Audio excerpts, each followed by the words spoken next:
नमस्कार दोस्तों, हमारे चैनल पे आपका बहुत बहुत स्वागत है।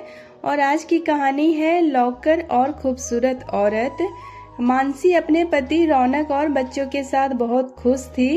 उनके 2 बच्चे हैं, एक लड़की और एक लड़का। बड़ा लड़का अभी 10 साल का है और लड़की छोटी है 6 साल की। और इनका एक मिडिल क्लास परिवार है। मानसी के पति रौनक का कपड़े का एक छोटा सा कारोबार है, जिससे उनका घर और दोनों बच्चों की पढ़ाई अच्छे से हो जाती है। रौनक अपने बच्चों और पत्नी को बहुत प्यार करता है। मानसी अपनी छोटी सी दुनिया में खुश थी, लेकिन फिर एक दिन उनकी जिंदगी में सब कुछ बदलने लगता है। एक दिन रौनक जब घर आया तब उसका मूड कुछ ठीक नहीं था। उसके बच्चे वहीं बैठे पढ़ाई कर रहे थे और बातों बातों में उनमें बहस हो गई और वे झगड़ा करने लगे। रौनक वहीं बैठा था और अपने ही ख्यालों में खोया था। उनको झगड़ता देख रौनक को गुस्सा आ गया और उसने उठकर अपने बच्चों को एक एक तमाचा लगा दिया। मानसी किचन में से आई। बच्चों और मानसी के लिए यह बात बड़ी ही आश्चर्यजनक थी, क्योंकि रौनक ने आज से पहले कभी भी अपने बच्चों को मारना तो दूर, जोर से डांटा भी नहीं था। हमेशा उन्हें प्यार से समझाता था। लेकिन आज उसे क्या हो गया था? मानसी ने रौनक से बात की, क्या हुआ आपको, कुछ बात है क्या? लेकिन वो गुस्से में कुछ नहीं बोला और फिर वहां से चला गया। मानसी को पता चल गया था कि जरूर कोई बात है जो रौनक को परेशान कर रही है। कुछ दिनों तक रौनक का स्वभाव ऐसा ही रहा। इस दौरान रौनक अपनी चीजों को लेकर भी कुछ ज्यादा ही पर्सनल हो गया था। उसने अपना एक अलग लॉकर रख लिया था, जिसकी चाबी उसी के पास रहती थी। मानसी को यह पता था कि रौनक उसमें कुछ रखते हैं, लेकिन वो रौनक से इस बारे में बात नहीं कर पा रही थी। उसे लगा कि शायद वो इस बारे में पूछेगी तो कहीं रौनक बुरा न मान जाए। ऐसे ही आजकल उनका मूड कुछ ठीक नहीं रहता है, इसलिए उसने इस बारे में बात ही नहीं निकाली। अब रौनक कुछ दिनों से अकेला रहने लगा था, किसी से भी ज्यादा बातें नहीं करता, यहाँ तक कि बच्चों से भी। लेकिन मानसी को यह बात खटकने लगी थी। एक दिन जब रौनक अपने लॉकर में कुछ रख रहा था, तभी वहाँ मानसी भी पहुँच गई। मानसी को देखकर उसने झट से लॉकर को बंद कर दिया। मानसी ने पूछा, क्या हुआ, ऐसा क्या है जो आप छिपा रहे हैं? क्या हो गया है आपको? कुछ बात है तो बताइए। रौनक ने कहा, कुछ नहीं, कुछ होगा तो मैं बताऊंगा। मानसी को अब चिंता सताने लगी कि उसे अपने पति का बदला रूप साफ दिखाई दे रहा था। घर में शांति न हो तो उसका असर सब पर पड़ता है। करीब 1 महीने तक उसके पति का यही रूप रहा, लेकिन 1 महीने बाद अचानक वो फिर से बदलने लगा। पहले की तरह ही बच्चों से बात करने लगा, पहले से भी ज्यादा शांत और सरल हो गया। मानसी खुश तो थी, लेकिन उसके मन में अभी भी शंका और संकोच तो बना हुआ ही था। अपने पति के इस तरह के बदलाव से उसके मन में अभी तक दुविधा थी। सब कुछ धीरे धीरे फिर पहले जैसा होने लगा था, लेकिन अभी भी रौनक अपने लॉकर को नहीं छोड़ता था। लॉकर में हमेशा ताला भी लगा कर रखता था और उसे किसी को भी हाथ लगाने की इजाजत नहीं थी।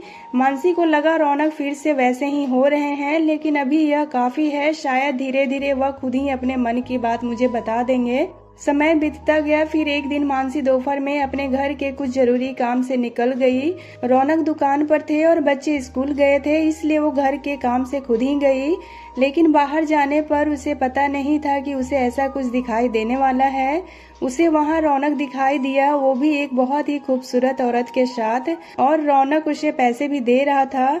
उनको ऐसे देखकर मानसी छिप गई ताकि वो दिखे नहीं, लेकिन अब उसके मन में सवालों के भूचाल आ गए थे। तरह तरह के ख्याल आने लगे कि इस औरत की वजह से ही शायद उसके पति में बदलाव आया है। शाम को जब रौनक घर आया तो मानसी ने पहले से ही कुछ सोच रखा था। उसने रौनक से पूछा कि आपका दिन कैसा गया, कहीं गए थे या दुकान पर ही थे? रौनक ने कहा, नहीं, दुकान पर ही था, कहाँ जाऊंगा। मानसी को पता था कि रौनक झूठ बोल रहा है, लेकिन क्यों और किस कारण से यह उसे पता नहीं था। उस दिन से मानसी रौनक पर नजर रखने लगी। वो बीच बीच में दुकान जाती थी और रौनक का फोन भी चेक करती थी, लेकिन अगले 1 महीने तक उसे कुछ नहीं मिला। रौनक ना तो उस औरत से मिला, ना ही कुछ और। लेकिन फिर 1 महीने की 1 तारीख को उससे फिर मिलते दिखाई दिया और उसे पैसे देते हुए भी दिखा। मानसी को फिर समझ नहीं आया कि आखिर यह बात क्या है। कुछ महीनों तक ऐसे ही देखा और फिर उसे पता चला कि रौनक हर महीने उस औरत को पैसे देता है। मानसी ने महीनों तक इस बात को देखती रही और फिर एक दिन जब रौनक अपने घर आया तो मानसी ने उसको पूछ ही लिया कि क्या बात है, आप कुछ छुपा रहे हैं क्या? रौनक ने कहा कि नहीं। फिर तुम वही बात लेकर बैठ गई। मानसी ने इस बार बोल ही दिया कि अगर कुछ छिपा नहीं रहे तो हर महीने उस औरत को पैसे क्यों देते हो? रौनक के मुंह का रंग बदल गया था। वो तिलमिला गया और गुस्से से बोला, अच्छा तो तुम मेरा पीछा कर रही हो, मुझ पर नजर रख रही हो। मैं हर महीने बहुत लोगों को पैसे देता हूँ। तुम क्या जानती हो दुकान के बारे में? मानसी ने कहा कि मैं जानती हूँ दुकान के बारे में और यह भी जानती हूँ कि वो दुकान का काम नहीं था। रौनक ने कहा, तुम्हें जो समझना है समझो, मुझे तुम्हें कोई सबूत देने की जरूरत नहीं है। वो बात वहीं पर खत्म नहीं हुई। मानसी ने उसके बाद भी रौनक पर नजर रखी, लेकिन अब उसे वो उसके साथ फिर दिखाई नहीं दी। मानसी ने सोचा कि शायद रौनक ने अब मिलने की जगह को बदल दिया होगा। रौनक का लॉकर भी उसे अब खटकने लगा था। उसे लगा कि हो न हो शायद इसी लॉकर में वो राज छिपा है जो उस औरत और रौनक के बीच में है। और फिर एक दिन जब रौनक नहीं था तब उसने कोशिश की उस लॉकर को खोलने की, लेकिन वो लॉकर नहीं खुला। घर में बच्चों को देखकर मानसी चुप हो गई। उसने इस बात को घर में उठाना बंद कर दिया। उसे लगा कि इसका उसके बच्चों पर बुरा असर पड़ेगा और वो नहीं चाहती थी कि ऐसा हो। समय बीतता गया। करीब 3 साल के बाद रौनक की तबीयत खराब हुई। उसे सांस लेने में प्रॉब्लम हो रही थी। रौनक अपनी पत्नी को बिना बताए ही अस्पताल चला गया और करीब 3 दिन बाद वापस आ गया। घर में किसी को इस बारे में उसने नहीं बताया था। 3 दिन बाद जब वो घर आया तो मानसी उस पर टूट पड़ी और फिर वो बोली कि क्या हालत बना रखी है, कहाँ थे, ऐसा क्या है जो आप इतने सालों से छिपा रहे हैं? आज मुझे आपके और इस लॉकर के बारे में जानना ही है। रौनक ने अब सच बताना सही समझा। उसने लॉकर खोला और उसमें से फाइल निकालकर अपनी पत्नी को दिखाना शुरू कर दिया और फिर ये सब देखकर मानसी के पैरों तले जमीन निकल गई। उस फाइल में उसकी बीमारी और अस्पताल के पर्चे थे। रौनक ने बताया कि आज से ठीक 3 साल पहले उसे पता चला कि उसे एक गंभीर बीमारी है और ज़्यादा दिनों का मेहमान नहीं है। इस बात ने उसे तोड़ दिया था। उसे चिंता सताने लगी थी और वो यही सब में डूबा हुआ था और निराश और चिड़चिड़ा हो गया था। यह सब हो ही रहा था कि एक दिन दुकान के सामने उसे एक औरत दिखाई दी जो कि भीख मांग रही थी। उसे देखकर उसे दया आ गया और फिर उसने उससे पूछा कि क्या हुआ बहन, देखने से तो ऐसा लगता है कि तुम अच्छे घर की हो और फिर सड़क पर इस तरह भीख मांग रही हो। फिर उस औरत ने अपनी कहानी सुनाई। कहा कि वो अनाथ थी, उसके पति ने उससे शादी की, लेकिन उनके देहांत के बाद उसका वहाँ रहना मुश्किल हो गया था। उसे वहाँ के लोगों के नियत के बारे में पता चल गया था, इसलिए वो कैसे भी बचकर अपने दोनों बच्चों के साथ वहाँ से यहाँ नए शहर में आ गई। यहाँ उसे गुजारा करना और रहना मुश्किल हो रहा था, इसलिए मजबूरन उसे भीख मांगना पड़ रहा है। रौनक को उस समय लगा कि अब उसकी जिंदगी कुछ ही समय की है, इसलिए उसने उसकी मदद करना शुरू कर दिया। उसे और उसके बच्चे के रहने के लिए घर और खाने की व्यवस्था की।